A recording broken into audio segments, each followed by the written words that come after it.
Hindi kasama yung search sa Messenger, Facebook lang. Paano naman po sa Messenger?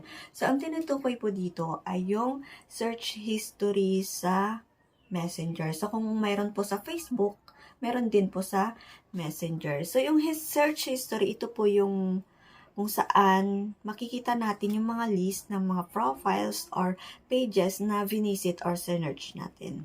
So, let's go!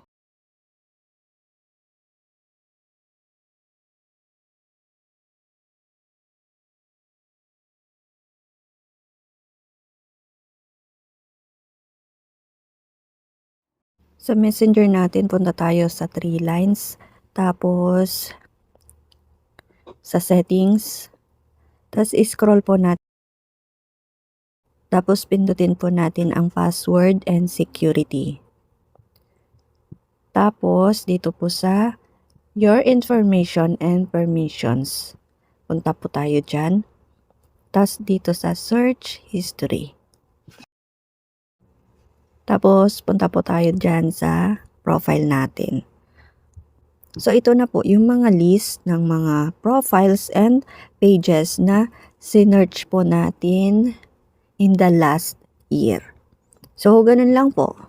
Thank you for watching and don't forget to like, comment, and share. Follow for more.